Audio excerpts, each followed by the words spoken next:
ಎಲ್ಲರಿಗೂ ನಮಸ್ಕಾರ. Welcome to my channel. ಏನಾದರೂ ರುಚಿಯಾಗಿ ಬಾಯಿಗೆ ತಿನ್ನಬೇಕು ಅನಿಸಿದಾಗ ಕಡಿಮೆ ಇಂಗ್ರೀಡಿಯೆಂಟ್ಸ್ನ ಬಳಸ್ಕೊಂಡು ಈ ರೆಸಿಪಿನ ಒಂದ್ಸರಿ ಟ್ರೈ ಮಾಡಿ ನೋಡಿ. ಒಂದು 4 ತುತ್ತು ಊಟ ಜಾಸ್ತಿ ತಿಂತೀರಾ, ಅಷ್ಟು ರುಚಿಯಾಗಿರುತ್ತೆ. ಫಸ್ಟು ಒಂದು ಪಾತ್ರೆಗೆ ನಾನಿಲ್ಲಿ 2 ಗ್ಲಾಸು ಸೋನಾ ಮಸೂರಿ ಅಕ್ಕಿ ಹಾಕ್ಕೊಳ್ತಾ ಇದ್ದೀನಿ. ಅಕ್ಕಿ ಹಾಕ್ಕೊಂಡು ಚೆನ್ನಾಗಿ ಒಂದೆರಡು ಸರಿ ತೊಳ್ಕೊಂಬರ್ತೀನಿ. ತೊಳ್ಕೊಂಬಂದು ಇದು ಮುಳುಗುವಷ್ಟು ನೀರನ್ನ ಹಾಕಿ ನೆನೆಯೋದಕ್ಕೆ ಇಡೋಣ. ನಾವು ಒಗ್ಗರಣೆ ಹಾಕೋವರೆಗೂ ನೆನೆದ್ರೆ ಸಾಕಾಗುತ್ತೆ. ಹಾಗೆಯೇ ಒಂದು ಪ್ಯಾನ್ ಬಿಸಿಗಿಟ್ಟು 1 ಸ್ಪೂನ್ ಎಣ್ಣೆ ಹಾಕ್ಕೊಂಡಿದ್ದೀನಿ. ಎಣ್ಣೆ ಬಿಸಿ ಆದಮೇಲೆ 1 ಸ್ಪೂನ್ ಜೀರಿಗೆ, 1 ಸ್ಪೂನ್ ಸೋಂಪು ಹಾಕ್ಕೊಳ್ತಾ ಇದ್ದೀನಿ. ಇವಿಷ್ಟು ಲೈಟಾಗಿ ಫ್ರೈ ಆದ ನಂತರ ಈಗ ಇದಕ್ಕೆ ನಾನು 2 ಗಡ್ಡೆ ಬೆಳ್ಳುಳ್ಳಿನ ಸಿಪ್ಪೆ ತೆಗೆದು ಸೇರಿಸ್ತಾ ಇದ್ದೀನಿ. ಈ ಬೆಳ್ಳುಳ್ಳಿಯಲ್ಲಿರುವಂತಹ ಹಸಿ ಸ್ಮೆಲ್ಲೆಲ್ಲ ಹೋಗಬೇಕು. ಆದ್ದರಿಂದ ಸ್ಟೌವ್ನ ಲೋ ಫ್ಲೇಮಲ್ಲಿ ಇಟ್ಕೊಂಡು ಒಂದು 2 ರಿಂದ 3 ನಿಮಿಷ ಚೆನ್ನಾಗಿ ಫ್ರೈ ಮಾಡ್ಕೊಳ್ಬೇಕು. ಈ ಬೆಳ್ಳುಳ್ಳಿನ ಫ್ರೈ ಮಾಡ್ಕೊಳ್ಳೋದ್ರಿಂದ ಬೆಳ್ಳುಳ್ಳಿಯಲ್ಲಿರುವಂತಹ ಹಸಿ ಸ್ಮೆಲ್ಲೆಲ್ಲ ಹೋಗಿ ಟೇಸ್ಟು ತುಂಬ ಚೆನ್ನಾಗಿರುತ್ತೆ. ನೋಡಿ, ಈ ರೀತಿಯಾಗಿ ಒಂದು 2 ರಿಂದ 3 ನಿಮಿಷ ಆಗಿದೆ, ಫ್ರೈ ಮಾಡ್ಕೊಂಡಿದ್ದೀನಿ. ಈಗ ಸ್ಟವ್ ಆಫ್ ಮಾಡಿ ಇದನ್ನು ಸೈಡ್ಗೆ ಇಟ್ಕೊಳ್ತಾ ಇದ್ದೀನಿ.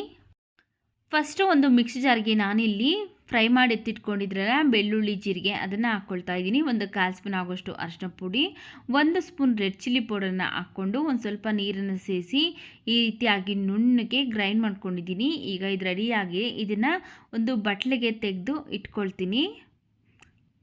ಆನಂತರ ಅದೇ ಮಿಕ್ಸಿ ಜಾರ್ಗೆ ನಾನಿಲ್ಲಿ 2 ಟೊಮೆಟೊ ಹಣ್ಣನ್ನು ಕಟ್ ಮಾಡಿ ಸೇರಿಸ್ತಾ ಇದ್ದೀನಿ. ಟೊಮೆಟೊ ಹಣ್ಣನ್ನು ಸಹ ನುಣ್ಣಗೆ ಗ್ರೈಂಡ್ ಮಾಡಿಕೊಂಡು ಸೈಡ್ಗೆ ಇಟ್ಟು ಸ್ಟವ್ ಮೇಲೆ ಒಂದು ಕುಕ್ಕರ್ ಬಿಸಿಗಿಟ್ಟು ಅದಕ್ಕೆ ನಾನು 2 ಟೇಬಲ್ ಸ್ಪೂನ್ ಆಗೋಷ್ಟು ಎಣ್ಣೆ ಸೇರಿಸಿದ್ದೀನಿ. ಎಣ್ಣೆ ಬಿಸಿ ಆದಮೇಲೆ ಒಂದು 4 ಲವಂಗ, 2 ಪೀಸ್ ಚಕ್ಕೆ, 1 ಬಿರಿಯಾನಿ ಎಲೆ ಹಾಕ್ಕೊಂಡು ಸ್ವಲ್ಪ ಸಾಸಿವೆ ಹಾಕ್ಕೊಳ್ತಾ ಇದ್ದೀನಿ. ಹಾಗೆ ಸ್ವಲ್ಪ ಕರಿಬೇವಿನ ಸೊಪ್ಪು ಹಾಕ್ಕೊಳ್ತಾ ಇದ್ದೀನಿ. ಇವಿಷ್ಟು ಚೆನ್ನಾಗಿ ಫ್ರೈ ಮಾಡ್ಕೊಳ್ಬೇಕು.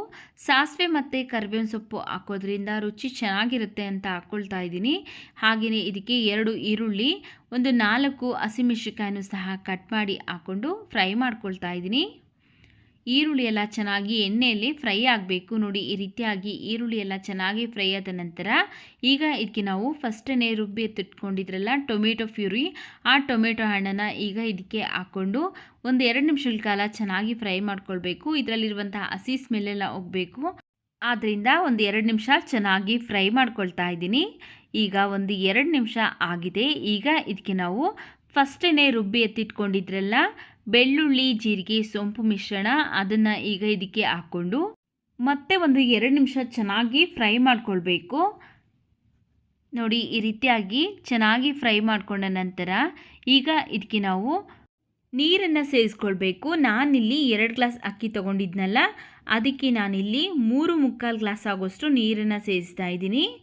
ನೀವು ಬೇಕಿದ್ರೆ ಸ್ವಲ್ಪ ಮೆತ್ತಗೆ ಅನ್ನ ಬೇಕು ಅನ್ನೋರು 4 ಗ್ಲಾಸನ್ನು ಸೇರಿಸ್ಕೊಳ್ಳಿ. ನಾನಿಲ್ಲಿ ಉದ್ರದ್ರಾಗಿ ಮಾಡ್ತಾಯಿದ್ದೀನಿ, ಆದ್ದರಿಂದ 3/4 ಗ್ಲಾಸ್ ಆಗೋಷ್ಟು ನೀರನ್ನು ಸೇರಿಸಿ ರುಚಿಗೆ ತಕ್ಕಷ್ಟು ಉಪ್ಪು ಹಾಕ್ಕೊಂಡಿದ್ದೀನಿ. ಹಾಗೆಯೇ ಸ್ವಲ್ಪ ಸಣ್ಣದಾಗಿ ಕಟ್ ಮಾಡಿರುವಂತಹ ಕೊತ್ತಂಬರಿ ಸೊಪ್ಪನ್ನು ಹಾಕಿ ಮತ್ತೆ ಒಂದು ಸರಿ ಮಿಕ್ಸ್ ಮಾಡ್ಕೊಳ್ತಾ ಇದ್ದೀನಿ. ಈಗ ಇದು ಚೆನ್ನಾಗಿ ಕುದಿ ಬರಬೇಕು, ಆದ್ದರಿಂದ ಚೆನ್ನಾಗಿ ಕುದಿಯೋವರೆಗೂ ಕುದಿಸ್ಕೊಳ್ತಾ ಇದ್ದೀನಿ. ನೋಡಿ, ಈಗ ಚೆನ್ನಾಗಿ ಕುದೀತಾ ಇದೆ. ಈಗ ನಾವು ಫಸ್ಟೇ ತೊಳೆದು ಎತ್ತಿಟ್ಕೊಂಡಿದ್ರಲ್ಲ ಅಕ್ಕಿ, ಆ ಅಕ್ಕಿನ ಈಗ ಇದಕ್ಕೆ ಸೇರಿಸೋಣ.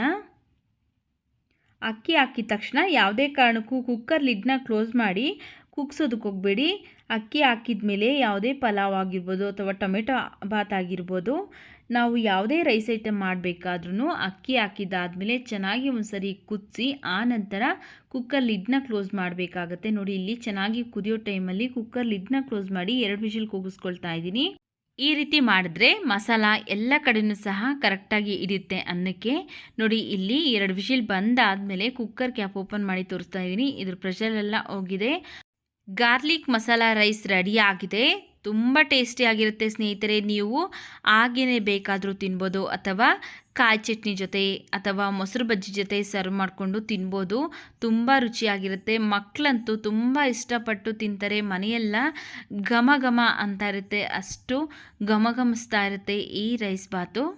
ನೋಡಿದ್ರಲ್ಲ ಯಾವ ರೀತಿಯಾಗಿ ಗಾರ್ಲಿಕ್ ಮಸಾಲ ರೈಸ್ ಬಾತ್ ಮಾಡೋದು ಅಂತ. ಈ ವಿಡಿಯೋ ನಿಮಗೆ ಇಷ್ಟವಾಗಿದೆ ಅನಿಸಿದ್ರೆ ವಿಡಿಯೋಗೊಂದು ಲೈಕ್ ಮಾಡಿ, ವಿಡಿಯೋವನ್ನು ಶೇರ್ ಮಾಡಿ, ನಮ್ಮ ಚಾನಲ್ಗೆ ಸಬ್ಸ್ಕ್ರೈಬ್ ಮಾಡಿ ಸಪೋರ್ಟ್ ಮಾಡಿ ಸ್ನೇಹಿತರೆ.